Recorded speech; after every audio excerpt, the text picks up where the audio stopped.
பண்ணாதவங்க சப்ஸ்கிரைப் பண்ணுங்க. அப்படியே பக்கத்துல இருக்க பெல் ஐகானையும் பிரஸ் பண்ணுங்க.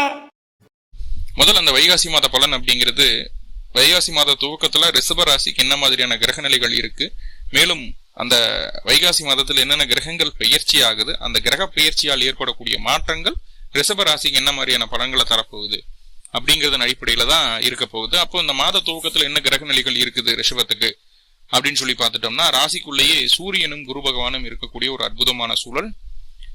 குரு ராசிக்குள்ள இருக்கிறார் அப்படின்னா குரு திக்பலமா இருக்கிறார்னு அர்த்தம். ராசிக்கு 5ஆம் இடத்துல கேது பகவான், ராசிக்கு 10ஆம் இடத்துல சனி பகவான், ராசிக்கு 11ஆம் இடமான லாபஸ்தானத்துல செவ்வாயும் ராகுவும் இணைவு, ராசிக்கு 12ஆம் இடத்துல புதன் சுக்கிரன் இணைவு. சோ இந்த கிரக நிலையின் அடிப்படையில தான் இந்த மாதமானது பிறக்குது. மேலும் இந்த மாதத்துல என்னென்ன கிரகங்கள் பயிற்சி ஆகுது அப்படின்னு சொல்லி பார்த்துட்டோம்னா, முதல்ல சூரியன் இந்த மாத துவக்கத்திலேயே உங்க ராசிக்கு 12ஆம் இடத்துல இருந்து உங்க ராசிக்குள்ள வந்துடுறாரு. இந்த மாசம் முழுக்க உங்க ராசிக்குள்ளதான் சூரியன் இருக்க போறார். இரண்டாவதா சுக்கிர பகவான் வைகாசி 6ஆம் தேதி 19/5/2024 அன்னைக்கு சுக்கிரன் உங்க ராசிக்கு 12ஆம் இடமான மேஷ ராசியிலிருந்து உங்க ராசிக்குள்ள வரப்போறார். உங்களுடைய ராசி அதிபதி அப்படின்னு சொல்லக்கூடிய சுக்கிரன் உங்க ராசியில பலம் பெறக்கூடிய அமைப்பு. எப்பவுமே ஜாதகத்துல எவ்வளவு யோகங்கள் எவ்வளவு நல்ல விஷயங்கள் இருந்தாலும், நல்லா பாருங்க, எவ்வளவு யோகம் எவ்வளவு நல்ல விஷயம் இருந்தாலும் உங்களுடைய ராசி அதிபதி உங்களுடைய லக்ன அதிபதி பலம் பெறணும். பலம் பெற்றாதான் அதை அனுபவிக்க முடியும். சோ அந்த அமைப்பின்படி பார்க்கும்போது இங்க சுக்கிர பகவான் பலம் அடையக்கூடிய ஒரு சூழல். உங்களுடைய ராசி அதிபதி உங்கள் லக்ன அதிபதி பலம் அடைகிறார். நல்ல மாதமாக இந்த மாதம் உங்களுக்கு இருக்கும். முதல்ல அதுக்கப்புறம் வைகாசி மாசம் 18ஆம் தேதி, அதாவது 31/5/2024 அன்னைக்கு உங்க ராசிக்கு 2-5க்கு அதிபதியான புதன் அவரும் உங்க ராசிக்குள்ள வர்றார். ராசிக்குள்ள புதன் திக்பலம் அடையக்கூடிய ஒரு சூழல். 2-5க்கு அதிபதி ராசிக்குள்ள இருப்பது அற்புதமான யோகம். மனசுக்கு பிடிச்ச விஷயங்கள், நினைச்ச விஷயங்கள் எல்லாமே ஈடேறக்கூடிய ஒரு சூழல் அப்படிங்கிறது உண்டாகும். ரைட்டா? அடுத்தது இந்த மாதம் வைகாசி மாதம் 19ஆம் தேதி 1/6/2024 அன்னைக்கு உங்க ராசிக்கு 7ஆம் அதிபதி 12ஆம் அதிபதி அப்படின்னு சொல்லக்கூடிய செவ்வாய் ராசிக்கு 11ஆம் இடத்துல ராகுவினுடைய பிடியில் இருந்து நிவர்த்தியாகி ராசிக்கு 12ஆம் இடத்துக்கு வந்து உட்கார போறார். செவ்வாய் மேஷத்துக்குள்ள வரக்கூடிய ஒரு சூழல். செவ்வாயும் அங்க பலம் பெறக்கூடிய ஒரு அமைப்பு. அடுத்ததா இந்த மாதம் 30ஆம் தேதி வைகாசி 30/12/2024 அன்னைக்கு சுக்கிர பகவான் உங்க ராசிக்குள்ள இருந்து உங்க ராசிக்கு 2ஆம் இடமான தனஸ்தானத்துக்கு பயிற்சி ஆகிறார். மாத இறுதியில் அந்த பயிற்சி நடக்குது. மேலும் வைகாசி மாதம் 32, ஆமாங்க, இந்த வைகாசி மாசம் 32 நாட்கள். இந்த வைகாசி மாதம் 32ல 14/6/2024 புதன் பகவானும் தன்னுடைய சொந்த வீடான மீன ராசிக்குள்ள பயிற்சி ஆகிறார். இப்போ மாத இறுதியில சுக்கிரனும் புதனும் ராசி விட்டு அடுத்த ராசியான 2ஆம் இடமான தனம்பாக்க குடும்பஸ்தானத்துக்கு பயிற்சி ஆகிறாங்க. இப்போ அது மாத இறுதியில்னு பார்க்கும்போது அடுத்த மாத பதிவுகள்ல அதை பத்தி பேசுவோம். இப்போ இந்த கிரக மாற்றங்கள்னால என்னென்ன விஷயங்கள் நடக்க போகுது அப்படிங்கிறத நம்ம 1 by 1 பார்த்துட்டு வரலாம். இது கோச்சார பலன் தானே சார் அப்படின்னா, அது கோச்சார பலன் தான் இல்லைன்னு சொல்லல. ஆனா ஒவ்வொரு கிரகமா நான் சொல்லிட்டு வருவேன். அந்த கிரகங்களுடைய தசா புத்தி அந்தரங்கள் உங்களுடைய சுய ஜாதகத்தில் நடந்துட்டு இருந்தது அப்படின்னா கண்டிப்பா உங்களுக்கு இப்ப சொல்லக்கூடிய பலன் 99% நடந்தே தீரும். இதுல ரொம்ப முக்கியமா சுக்கிர பகவான் காலபுருஷனுக்கு 2ஆம் இடமான தனம்பாக்க குடும்பஸ்தானம் ரிஷப ராசியில ஆட்சி பலம் பெறக்கூடிய ஒரு அமைப்பு. கூடவே அங்க குருவும் இருக்காங்க, சூரியனும் இருக்காங்க. இது ஒரு அற்புதமான நிகழ்வு. இதனால சுக்கிரனுடைய ஆட்டம் இனிதே ஆரம்பம் அப்படின்னு தான் டைட்டிலே போட்டிருப்போம். சரி, என்ன செய்ய போறாங்க ஒவ்வொரு கிரகங்கள் அப்படின்னு பார்ப்போம். முதல்ல சூரிய பகவான் உங்க ராசிக்குள்ள சூரியன் இருக்கார், 4ஆம் அதிபதி.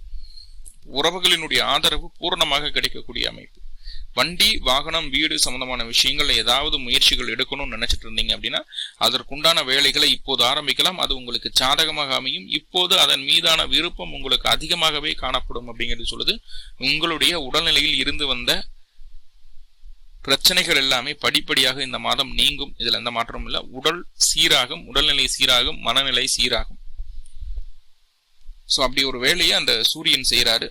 நண்பர்கள் மூலமாக, வாழ்க்கை துணையின் மூலமாக, அரசாங்க அரசியல் சம்பந்தப்பட்ட விஷயங்கள் உங்களுக்கு சாதகமாக நடக்கக்கூடிய ஒரு அமைப்பாக இருக்கும். உங்களுடைய வளர்ச்சிக்கான சில முக்கியமான மாற்றங்களை நீங்கள் செய்வீர்கள். உங்களுடைய புகழ், அந்தஸ்து, கௌரவம் ஒருபடி முன்னேறுவதற்குண்டான வேலைகள் எல்லாமே இந்த மாதம் நடக்கும். உங்களுடைய பெயர், புகழ், அந்தஸ்து அப்படிங்கிறது கண்டிப்பாக ஒருபடி முன்னேற்றம் அடையும் சூரியனுடைய நகர்வால். தாயினுடைய ஆதரவு பூரணமாக இருக்கும். தாயந்திற்கிடையே இருந்து வந்த பிரச்சனைகள், சங்கடங்கள் எல்லாமே கொஞ்சம் கொஞ்சமா நீங்கக்கூடிய ஒரு சூழலை சொல்கிறது. உங்களுடைய தனித்திறமைக்குண்டான ஒரு அங்கீகாரம் இந்த மாதம் உங்களுக்கு கிடைப்பதற்குண்டான வாய்ப்புகளை சொல்கிறது. அதே போல சுயதொழில் செய்யக்கூடிய நபர்கள் புதுசா இன்வெஸ்ட்மெண்ட் பண்ணலாம். அந்த இன்வெஸ்ட்மெண்ட்டை எப்படி நம்ம டெவலப் பண்ணி கொண்டு போகலாம் அப்படிங்கிற சிந்தனை அதிகமா இருக்கும். மேக்சிமம் இன்வெஸ்ட்மெண்ட் பண்றதுக்கு உண்டான சூழல்கள் அமையும், அதையும் செய்வீங்க. சில தடங்கல்கள் ஸ்டார்டிங்ல அதுக்கு வரும். இன்வெஸ்ட்மெண்ட் சம்பந்தமான விஷயங்கள் சில தடங்கல்கள் வரும். தடங்களை தாண்டி அதை செய்து நல்லபடியாவே வெற்றிகரமா செய்து முடிக்கக்கூடிய ஒரு அமைப்பை சொல்லுது. கூடவே பாருங்க, உங்களுடைய உடல் ஆரோக்கியம் மேம்படும் சொல்லிட்டேன். படிப்பு சம்பந்தமான விஷயங்களை குழந்தைகளுக்கு, மேற்கல்வி படிக்கக்கூடிய நபர்களுக்கு இல்ல எக்ஸ்ட்ராவா ஏதாவது படிச்சுக்கலாம், கரிக்குலர் ஆக்டிவிட்டிஸ் அப்படின்னு யோகா, மெடிடேஷன், இந்த மாதிரி இதெல்லாமே உங்களுக்கு சப்போர்ட் பண்ற மாதிரி இருக்கான்னு கேட்டா கண்டிப்பா சப்போர்ட் பண்ற மாதிரி இருக்கு. அதாவது மாத இறுதிக்கு மாத பகுதிக்கு மேல வைகாசி மாசம் ஜூன் மாசம் ஸ்டார்டிங்ல இருந்து உங்களுக்கு அது பாசிட்டிவா இருக்கிறது மாதிரியான ஒரு சூழ்நிலையை சொல்கிறது. தாராளமா அதை பயன்படுத்திக்கிடலாம் அப்படிங்கறத சொல்லுது. அதே போல உங்களுடைய திறமைக்கான அங்கீகாரம் முழுமையா கிடைக்கக்கூடிய ஒரு சூழலை சொல்கிறது. வேலையில உங்களுக்கு இருந்து வந்த எதிர்ப்புகளை சமாளிக்கிறதுக்கு உண்டான தன்னம்பிக்கையும் தைரியத்தையும் அந்த சூரிய பகவான் கொடுப்பார். இப்ப உடம்புக்குள்ள ஒரு தனி தேஜஸ் வந்துடும். முகம் பார்த்தாலே பிரகாசம் ஆயிடும். 100 பேர் இருக்கிற இடத்துல நம்ம தனியா தெரியும். நம்மளுடைய ஆளுமை, நம்மளுடைய செயல்திறன் தனியா தெரியும். ஸோ அப்படி ஒரு நல்ல விஷயங்களை அந்த சூரிய பகவான் தராரு. அதே போல வீடு வாங்கணும், வண்டி வாங்கணும், வாகனம் வாங்கணும் அப்படிங்கிற வைராக்கியம் மனசுக்குள்ள உருவாகக்கூடிய ஒரு சூழ்நிலையை இந்த காலகட்டம் உங்களுக்கு உணர்த்தி தருகிறது. தாயாரனுடைய தொழில் நல்ல ஒரு முன்னேற்றத்துக்கு உண்டான ஒரு அமைப்பாக மாறுகிறது. தந்தைக்கு மட்டும் கொஞ்சம் கொஞ்சம் மருத்துவ செலவுகளை கொடுக்கறதுக்கு உண்டான ஒரு சூழலை சொல்கிறது. ஆனா இப்போ இந்த காலகட்டம் தந்தையின் மீதான பாசம் அதிகரிக்கக்கூடிய ஒரு அமைப்புகளை சொல்கிறது. தந்தைக்கு மருத்துவ செலவுகள் இல்லாம என்னன்னா அவங்களுக்கு மனசு அப்படிங்கிறது ஒரு திருப்திகரமா இருக்காது. ஒரு குழப்பமான ஒரு மனநிலைமையில் இருக்கக்கூடிய ஒரு அமைப்பா இருக்கிறதுனால தந்தைக்கு சற்று மனம் சார்ந்த தடைகள், மனம் சார்ந்த பிரச்சனைகள் வர்றதுக்கு வாய்ப்புகள் உண்டு. என்னதான் உடம்பு சரியா இருந்தாலும் மனசு கேட்காது. இப்படி ஆயிடுமோ அப்படியா அப்படின்னு நினைச்சிட்டு சில பயத்தோட நகரக்கூடிய ஒரு அமைப்பா இருக்குது. ஸோ அதை மட்டும் கொஞ்சம் கேரண்டடா பார்த்துக்கோங்க. இது வெளியில சொல்லாம இருக்கிற வரைக்கும் நல்லது. ஆனா இந்த காலகட்டம் என்ன பண்ணுவாங்க அப்படின்னா, தந்தை மனதிற்குள்ள என்ன நினைக்கிறாங்களோ அதை அப்படியே ஓப்பன் அப்பா சொல்லிடுவாங்க. யாராரு நல்லது சொல்லக்கூடிய நபர்கள் யாராவது இருக்காங்களா, கெட்டது சொல்லக்கூடிய நபர்களா இருக்கிறாங்களா, இவங்க நல்லவங்களா கெட்டவங்களா அப்படின்னு யோசிக்காம மனசுல இவங்களுக்கு என்ன படுதோ அப்படியே பேசக்கூடிய ஒரு அமைப்பு. இப்போ தந்தை கூட யாராவது ஒருத்தர் எப்பவுமே இருந்துட்டே இருக்கணும். ஒரு வெல்விஷர் மாதிரியோ, அம்மாவோ இல்ல அண்ணனோ தம்பியோ யாராவது ஒருத்தர் தந்தை கூட இருந்துட்டு இருக்கணும், தனியா விடக்கூடாது அப்படிங்கிற ஒரு சூழ்நிலையை சொல்லுது. தந்தை ஸ்தானத்துக்கு மட்டும் இது கொஞ்சம் பாதிப்பை சொல்லுது. மேலதிகாரிகள் உங்ககிட்ட என்ன வேலை சொல்லணும், எப்படி வேலை வாங்கணும் அப்படிங்கிற இதே மறந்துடுவாங்க. ஆனா உங்க மேல ஒரு கண் இருந்துகிட்டே இருக்கு அவங்களுக்கு, என்ன பண்றீங்க என்ன ஏது அப்படின்னு.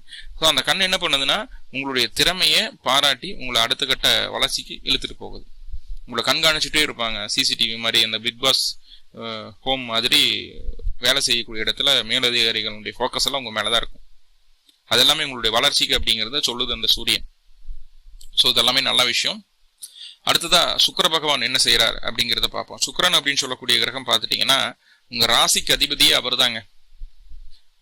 வைகாசி 6ஆம் தேதி 19/5/2024 அன்னைக்கு உங்க ராசிக்குள்ள வர்றார். முதல்ல சொன்ன மாதிரியே ஒரு ஜாதகத்தில் இருக்கக்கூடிய யோகத்தை அனுபவிக்கணும் அப்படின்னா அதற்கு லக்னாதிபதி பலமா இருக்கணும், ராசியாதிபதி பலமா இருக்கணும் அப்படின்னு சொல்லியிருக்கு. அப்போ இந்த மாதம் உங்களுடைய ராசி அதிபதி அப்படின்னு சொல்லக்கூடிய சுக்கிர பகவான் பலமடையக்கூடிய ஒரு அமைப்பு. அப்போ ஜாதகத்துல என்னென்ன விஷயங்கள் நன்மைகள் இருக்கோ அது எல்லாத்தையுமே நீங்க அனுபவிக்கக்கூடிய ஒரு அமைப்புக்குள்ள வந்துடுறீங்க. உங்களுடைய சுய ஜாதகத்துல சில யோகங்கள் இருக்கும், சில நாட்களுக்கு அது செயல்படாம இருக்கும். ஏன்னா இந்த காலகட்டம் அதை செயல்படுத்துவதற்கு உண்டான வாய்ப்புகள் உங்களுக்கு தேடி வரக்கூடிய ஒரு சூழ்நிலையை சொல்கிறது அப்படிங்கறத தெளிவா சொல்லுது. அப்போ ராசி அதிபதி பலம் பெற்றாச்சு அப்படின்னாவே என்ன நடந்தாலும் பரவாயில்ல பாத்திரலாம், சமாளிச்சிடலாம் அப்படிங்கிற ஒரு சிந்தனை இருக்கும். கூடவே அந்த சுக்கிர பகவான் அப்படின்னு சொல்லக்கூடிய கிரகம் பார்த்துட்டீங்கன்னா 6ஆம் அதிபதி, நோய் எதிர்ப்பு கடன் அப்படிங்கிற விஷயத்த தரக்கூடிய கிரகம். அப்போ நோயை கொடுக்கணும், கடனை கொடுக்கணும், எதிர்ப்பை கொடுக்கணும் அப்படிங்கிற அமைப்பு. ஆனா அங்க லக்னத்தில் இருக்கக்கூடியது சூரியன் இருக்கிறாருங்க. சூரியனோட சுக்கிரன் எப்படி அஸ்தமனமாய் தான் வரும். அப்படி இருக்கக்கூடிய பட்சத்துல நோய்கள் நிவர்த்தி ஆகும், கடனை கட்டுவதற்குண்டான வழி கிடைக்கும், எதிர்ப்புகளை ஜெயிக்கிறதுக்கு உண்டான பாதை பிறக்கும் அப்படிங்கறத எடுத்துக்கிடணும். எல்லாமே நம்மளை தேடி வருது. ஆனா எல்லாத்தையும் ஃபில்டர் பண்றதுக்கு உண்டான சாவி நம்ம கிட்ட தான் இருக்குது. நம்ம கண்டிப்பா அதை சக்சஸும் பண்ணிடுவோம், அதுல மாற்றம் இல்லை. பெண்கள் மூலமாக தேவையான உதவிகள் கிடைக்கும். அதே நேரத்துல பெண்களை எதிரி ஆவார்கள். வேலை செய்யக்கூடிய இடத்துல பெண்கள் அதிகமா இருக்கிறாங்கன்னா அங்க கவனமா இருங்க. அவங்க மூலமா எதிர்ப்புகள் வர்றதுக்கு வாய்ப்புகள் 90% உண்டு. ஆண்கள் இப்ப எதிரிகளா மாறுவதற்கு வாய்ப்பே இல்லை. பெண்கள் தான் எதிரிகளாக மாறுறதுக்கு உண்டான சூழல்களை சொல்லுது. ரைட்டா? ஸோ அந்த ஒரு விஷயத்த கான்கிரீட்டாக நம்புங்க. ரெண்டாவதா அந்த சுக்கிரன் அப்படின்னு சொல்லக்கூடிய ராசிக்குள்ள வந்து அமரும் போது என்னன்னா, தனக்குள்ள ஒரு புத்துணர்ச்சி வந்துடும், முகம் அழகாயிடும், சுறுசுறுப்பு இருக்கும். உங்களுக்கு என்ன தேவை அப்படிங்கிறத புரிஞ்சுக்கிட்டு அதை செயல்படுத்துவீங்க. அதே போல வந்து கொஞ்சம் சுயநலமா இருப்பதற்குண்டான வேலையை அந்த சுக்கிர பகவான் செய்வார். அதுல மட்டும் கொஞ்சம் கவனம். வேலை இல்லாதவங்களுக்கு வேலை தேடி வரக்கூடிய ஒரு சூழல், வேலை கிடைக்கும். எடுக்கக்கூடிய முயற்சி, வேலைக்காக எடுக்கக்கூடிய முயற்சிகள் உங்களுக்கு சக்சஸ் கொடுக்கும், வேலை தேடி வந்துடும். தாய்மாமன் வழி உறவுகள் உங்களுக்கு முழு ஆதரவை தரக்கூடிய ஒரு சூழ்நிலையில் உள்ளார்கள் அப்படிங்கிறதுல எந்த மாற்று கருத்துக்கு இடமில்லை. அங்க முழு ஆதரவு உங்களுக்கு தரக்கூடிய ஒரு அமைப்புல இருக்க போறாங்க. சரியா? ஸோ இது எல்லாமே நல்ல விஷயமா இருக்குது. சில நேரங்கள் எதிர்ப்புகள் சங்கடங்கள் வந்தாலும் சமாளிக்கிறதுக்கு உண்டான தெம்பு தைரியமும் உங்ககிட்ட இருக்கு அப்படிங்கிறது எந்த மாற்றமும் இல்லை. தைரியமா இருக்கலாம். மூன்றாவதா வரக்கூடிய வைகாசி மாதம் 18ஆம் தேதி புதன் அப்படின்னு சொல்லக்கூடிய கிரகம் 31/5/2024 அன்னைக்கு உங்க ராசிக்குள்ள வரப்போறார். புதன் உங்க ராசிக்குள்ள திக்பலம் அடைகிறாரு. அப்போ இதனால வரைக்கும் உங்களுடைய திட்டங்கள் எல்லாமே அலைச்சலை கொடுத்தது, விரயத்தை கொடுத்தது, செலவுகளை கொடுத்தது. கையில் இருக்கக்கூடிய காசு எல்லாமே வந்து சேமிக்க முடியாம செலவுகளுக்கே போயிட்டு இருந்தக்கூடிய ஒரு சூழ்நிலை இருந்தது கடந்த மாதங்கள்ல. இப்போ வைகாசி 18ஆம் தேதி 31/5/2024 அன்னைக்கு அந்த புதன் அப்படின்னு சொல்லக்கூடிய 2/5க்கு அதிபதி உங்க ராசிக்குள்ள வந்து வரப்போறார். முதல்ல தெய்வீக அனுகூலம் முழுமையாக கிடைக்கக்கூடிய ஒரு சூழ்நிலையை இந்த காலகட்டம் உங்களுக்கு சொல்கிறது. குழந்தை இல்லாதவங்களுக்கு குழந்தை சம்பந்தமான விஷயங்கள் ஏதாவது முயற்சிகள் எடுக்கிறீங்க, அதற்குண்டான மருந்து மாத்திரைகளோ ஹாஸ்பிட்டல் போறீங்களோ அதுக்குண்டான ட்ரீட்மெண்ட் பக்காவா எடுக்கிறீங்கன்னா அது உங்களுக்கு குழந்தை பிறப்பை ஏற்படுத்தி தரும். எடுக்கக்கூடிய ட்ரீட்மெண்ட் உங்களுக்கு சாதகமாக அமையும். ரொம்ப தெளிவா மனசு யோசிக்கும், எது வேணும் எது வேணாம், எது செய்யலாம் எது செய்யக்கூடாதுங்கிறதுல பர்ஃபெக்டா இருப்பீங்க. உங்களை நீங்களே பார்த்து ஆச்சரியப்படக்கூடிய அளவுக்கு அந்த மைண்ட் செட்டப் அப்படிங்கிறது கிளியரா இருக்கக்கூடிய ஒரு சூழ்நிலையை சொல்லுது. ஸோ அது ஒரு நல்ல விஷயம். இதுவரைக்கும் செலவுகள் அதிகமா போயிட்டு இருந்தக்கூடிய சூழல்கள் தாண்டி இப்ப வரக்கூடிய காசு பணத்தை சேமிக்கிறதுக்கு உண்டான வழி என்னமோ செய்வீங்க. காசு பணம் தேடி வரும். குடும்ப உறவுகள் உங்களுக்கு முழு ஆதரவை தரக்கூடிய ஒரு அமைப்புகள் இருக்கிறாங்க. நீங்கள் செய்யக்கூடிய செயல்பாடுகள் எல்லாமே சரி, உங்களுடைய ரூட்டு சரியான ரூட்டு அப்படின்னு சொல்லி உங்களுக்கு பக்கபலமா உங்களுடைய குடும்ப உறவுகள் இருப்பதற்குண்டான வாய்ப்புகளை இந்த புதன் பகவான் ஏற்படுத்தி தர்றார். முதல்ல புத்தி தெளிவாயிடும், சிந்தனை தெளிவானாவே பகுதி காரியம் வெற்றிங்க. பகுதி காரியம் வெற்றி. அந்த சிந்தனை அப்படிங்கிறது அப்படியே தெல்ல தெளிவா பிளானிங் பக்காவா இருக்க போது வைகாசி 18 31/5/2024 மேல வைகாசி 18 இருந்து வைகாசி 32 வரைக்கும் உங்களுக்கு அந்த புதன் முழுக்க யோக பலனா தரப்போறார். அதில் மாற்றம் இல்லை. காதல் சம்பந்தமான விஷயங்கள் இந்த காலகட்டம் காதல் உங்களுக்கு மலரக்கூடிய ஒரு அமைப்பு, தேடி வரக்கூடிய அமைப்பு. குழந்தைகளுக்கும் உங்களுக்கும் உண்டான உறவு நிலை அப்படிங்கிறது நல்ல பாண்டிங் ஆயிடும். அப்படியே ஃபெவிகோல் போட்டு ஒட்ட வச்ச மாதிரி குழந்தை நம்ம கிட்ட ஒட்டிக்கும். நம்ம மேல அவ்வளவு பாசத்தை பொழியக்கூடிய ஒரு அமைப்பு. மனசுக்கு பிடிச்ச மிக முக்கியமான நல்ல சம்பவங்கள், சந்தோஷம் தரக்கூடிய சம்பவங்களால் நடக்கும். குடும்பத்துக்குள்ள ஒரு புது வரவு வருவதற்குண்டான வாய்ப்புகளை சொல்கிறது. அதுக்குண்டான ஆணிவேராக இந்த மாதம் இருக்கலாம். அடுத்ததா குடும்பத்துக்குள்ள இருந்து வந்த சலசலப்புகள் நீங்க குடும்பத்துக்காக நீங்க உங்களுக்காக குடும்பம் அப்படிங்கிற ஒரு விஷயத்த உணரக்கூடிய ஒரு அமைப்பா மாறுது. முதல் நல்ல இடத்துல நல்ல ஸ்தானத்துல வந்து உட்காராரு, திக்பலம் அடைகிறார், நல்ல பலத்தோட இருக்கக்கூடிய ஒரு அமைப்பு. கண்டிப்பா கெட்டதை செய்யாது, தைரியமா இருக்கலாம். அடுத்ததா செவ்வாய், ரொம்ப முக்கியமான கிரகம்.